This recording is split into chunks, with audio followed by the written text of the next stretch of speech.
There is a village in Nigeria where women run mad immediately. They cheat on their husband in the land of Nuka, Nigeria.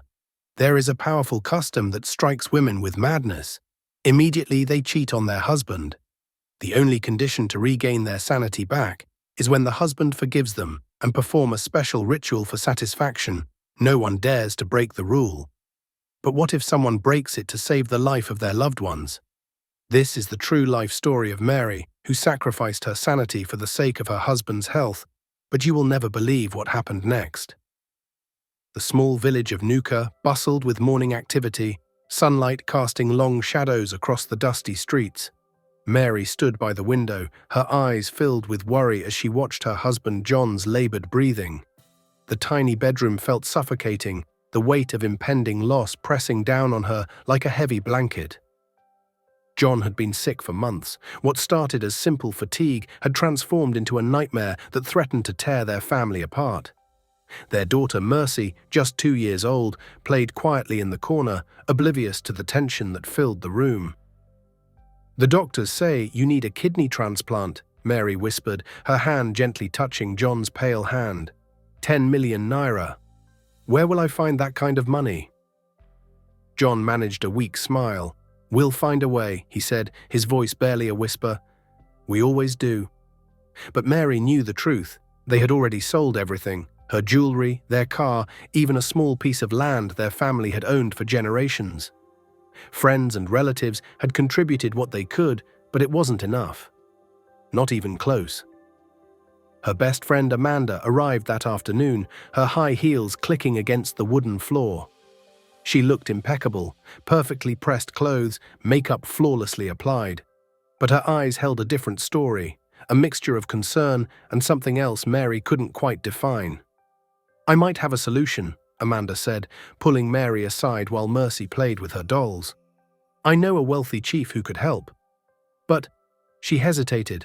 Mary's heart raced. "But what?" Amanda's voice dropped to a whisper. "He wants something in return.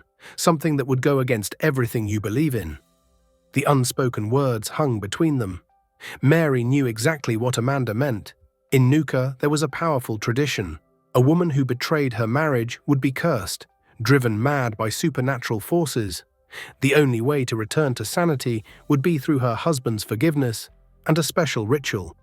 "I can't," Mary said immediately. "The consequences are too severe." But as she looked at John, so weak and fragile, she wondered how far a wife's love could truly stretch. That night Mary sat alone, her world spinning. The chief was wealthy. He could save John's life with a single transfer. But the price was her dignity, her marriage, her very sanity. Amanda's words echoed in her mind. Sometimes love requires impossible sacrifices. Mercy crawled into her lap, her innocent eyes looking up. "Mama sad?" she asked, her tiny hand touching Mary's cheek. Mary's resolve began to crack. The hospital corridors felt like a maze of despair. Dr. Samuel, a kind-faced physician with weary eyes, pulled Mary aside. His white coat billowed slightly as he spoke, his voice gentle but firm. "Mrs. Mary," he began, removing his glasses and cleaning them nervously, "your husband's condition is critical. We need to schedule the surgery immediately, but the cost—" He didn't finish the sentence. He didn't need to.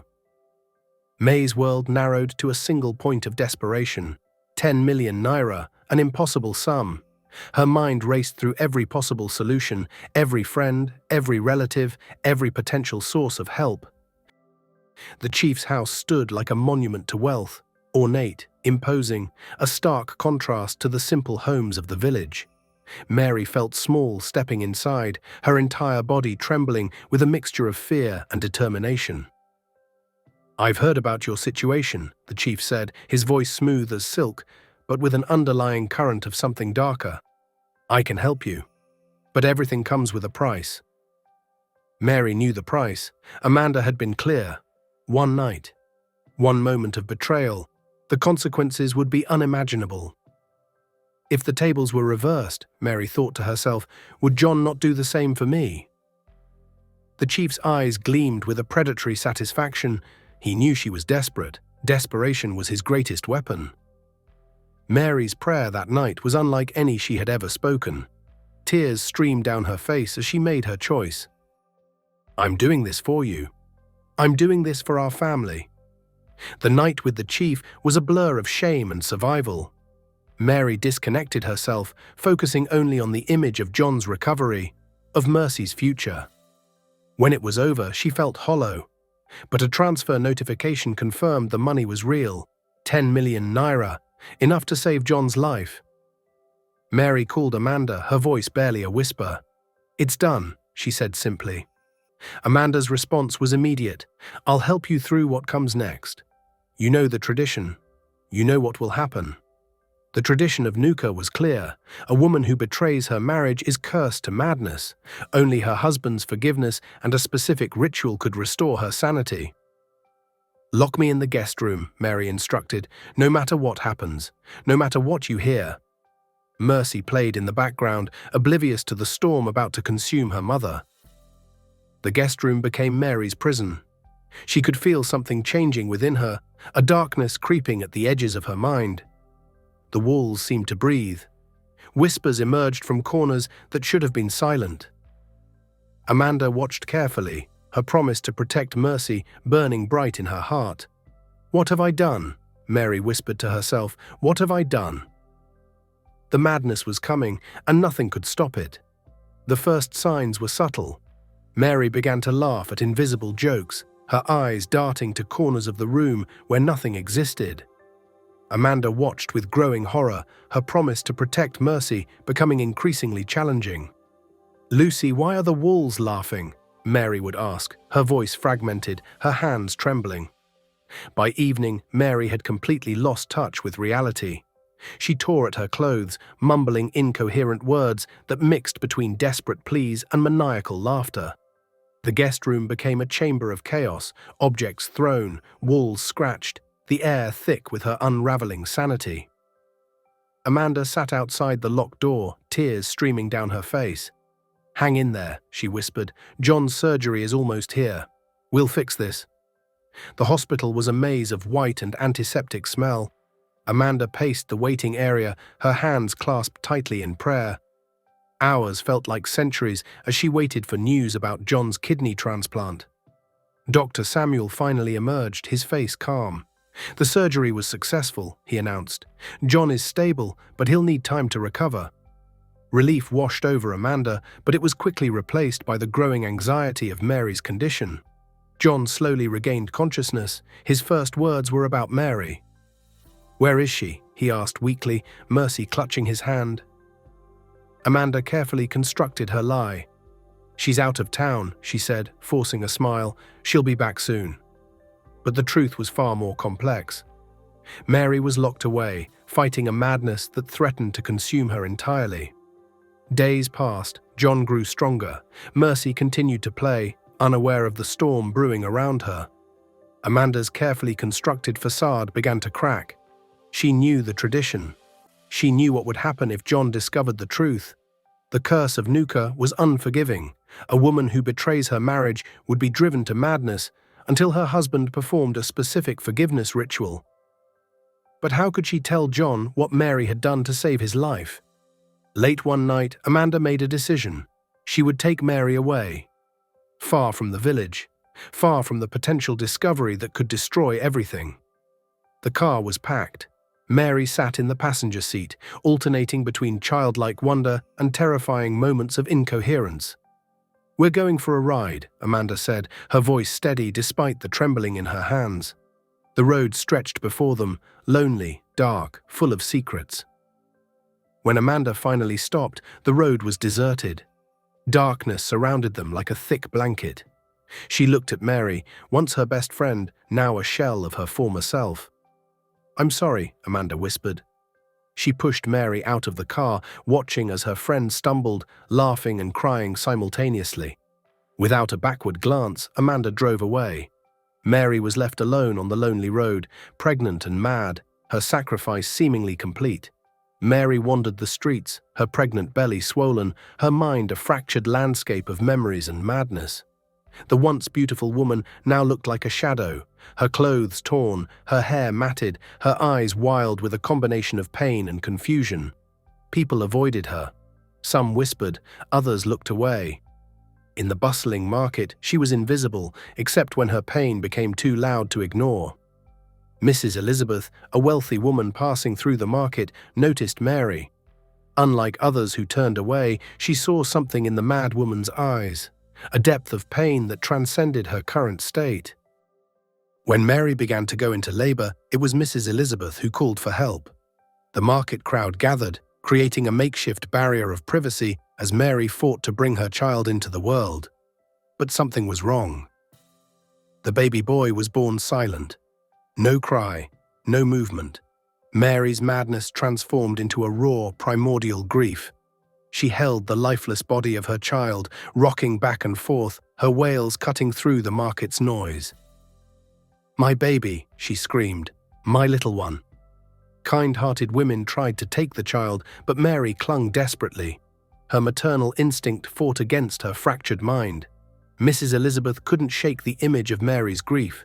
She arranged for Mary to be taken to a psychiatric hospital, ensuring she would receive care. "She needs help," Mrs. Elizabeth told the hospital staff, "not judgment."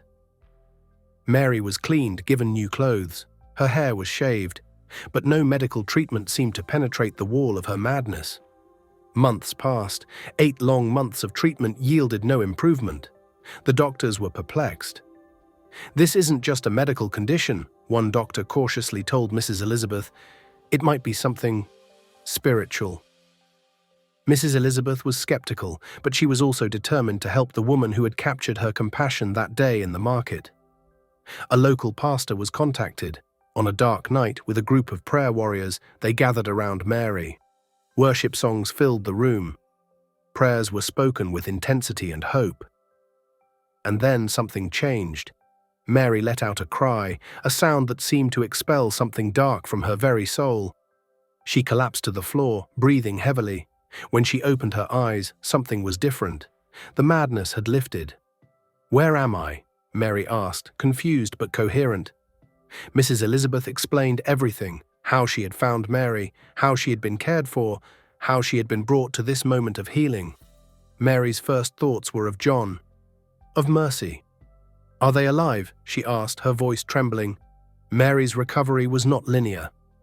Some days she remembered everything with painful clarity.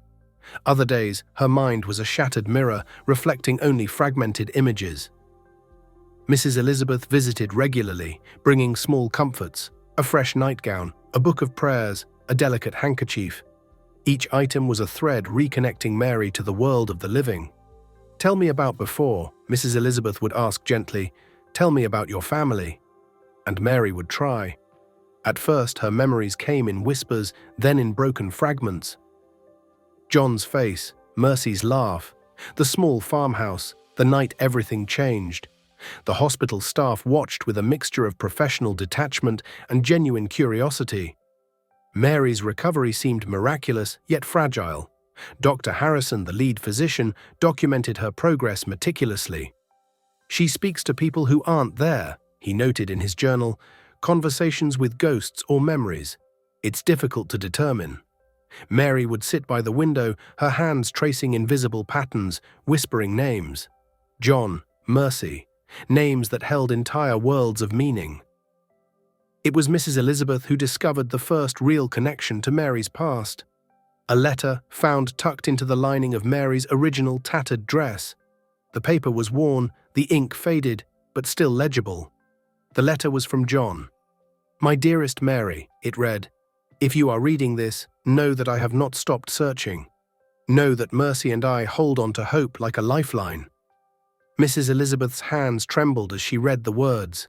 This was more than a piece of paper. This was a bridge between past and present. When Mary read the letter, something shifted in her eyes. A spark of recognition, of purpose. "He's looking for me," she whispered. Not a question, a statement of absolute certainty. The hospital staff exchanged glances. Mary's lucidity was returning, but her path to full recovery remained uncertain. Mrs. Elizabeth made a decision. She would help Mary find her way home. Tracking down John and Mercy would not be simple. The countryside was vast, communication limited. But Mrs. Elizabeth was a woman of means and determination. She began gathering information, asking discreet questions, tracing potential paths. Mary watched her, a mixture of hope and terror dancing in her eyes. The thought of reunion was both a balm and a wound. "What if they've forgotten me?" Mary asked one evening. Mrs. Elizabeth took her hand. "Some bonds," she said, "are stronger than memory itself." Preparations were made. Mary would travel, accompanied by a nurse and Mrs. Elizabeth. Their destination, the last known location of John and Mercy. Mary packed a few belongings: a new dress, the letter, a small Bible. Her hands were steady now. Her mind, while not completely healed, was clearer than it had been in months. The road ahead was long, uncertain, but for the first time since her breakdown, Mary felt something resembling hope. "We're going home," she whispered to herself. A promise, a prayer. The journey was arduous. Rural roads wound through landscapes that seemed to hold their own memories.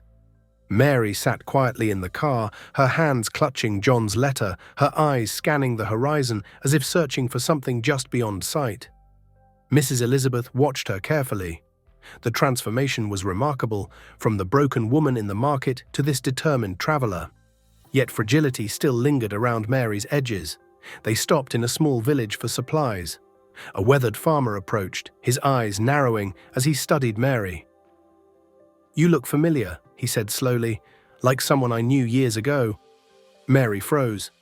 Memories flickered, dangerous and sharp as broken glass. The farmer knew something. His name was Thomas, and he spoke of a farm, a family torn apart by violence. Details emerged slowly: a raid, a husband's desperate defense, a child hidden away. "John," Mary whispered. "You know John?" Thomas's face darkened. "Not just know him. I was there the night everything changed." Thomas's story was complicated. He spoke of revenge, of old conflicts between families, of a night when everything went wrong. "Some men came looking for John," Thomas explained. "After John was discharged from the hospital, after he spent months looking for you, he got mixed up with some bad men for some sort of business he did with them, and ever since he had been in hiding with his daughter. They wanted more than just land. They wanted to make an example." Mary listened, each word adding another piece to the fractured puzzle of her past. Mrs. Elizabeth used her connections, letters sent, information gathered. John and Mercy's trail was not cold, but it was complex. "They've been moving," she told Mary, "staying ahead of something, or someone." The hunt was becoming a chase. Thomas offered more than just information. He offered a warning. "The men who came for John," he said, "they don't give up easily. If you're looking to find him, you must be prepared for what you might discover." Mary's resolve hardened. Whatever darkness awaited, she would face it. As their car moved forward, Mary realized her journey was about more than reunion. It was about understanding, about reclaiming a story that had been stolen from her. "We're close," she told Mrs. Elizabeth. Not a question, a certainty. The landscape around them seemed to hold its breath, waiting. The trail led them to a small settlement nestled between rolling hills. Dust-covered and weary, Mary felt something shift, a recognition that went beyond conscious thought. A young woman emerged from a weathered farmhouse. She was older now, but unmistakable. "Mercy?" Mary's voice cracked. The young woman stopped, stared. Recognition dawned slowly, then explosively. "Mother!" Mercy was not alone. Behind her, John appeared. Older, harder, but alive. No one moved. Years of separation hung between them like an invisible wall. Mercy spoke first. She told of survival, of hiding, of the constant fear that had defined their existence since that terrible night. "We thought you were dead," John said, his voice a mixture of wonder and pain. "What about Amanda?" Mary asked. "Amanda fled this village for some years now, and we don't know where or why she fled," John replied. Mary was quiet. Her best friend had fled the village shortly after abandoning her on that lonely road, carrying the weight of her betrayal and Mary's sacrifice. The farmhouse became a crucible of revealed secrets. Mrs. Elizabeth watched silently. She understood that some reunions cannot be rushed. Some wounds heal slowly. Mary reached for John's hand, then Mercy's. The reconnection was not perfect, but it was real. In the weeks that followed, they remained there in the small settlement nestled between rolling hills. Healing became their primary language. No accusations, no blame. Just a slow, painful reconstruction of trust. Mary shared her sacrifice, the night with the chief, the desperate choice to save John's life, her descent into madness. John listened, his hand never left hers. "You saved me," he whispered, "in every possible way." Mercy, now a young woman, bridged the gaps. She told stories of their years of searching, of never giving up hope. Mrs. Elizabeth watched from a distance, her role now one of quiet support. Years of tracking revealed a complex truth. Amanda had moved to a distant city, consumed by guilt. She never married, never had children. Her life became a self-imposed penance for the part she played in Mary's suffering. Thank you for watching this video. I hope you enjoyed watching. Kindly click the subscribe button, like, comment, and share this video. Watch out for more intriguing and eye-catching videos from your favorite YouTube channel.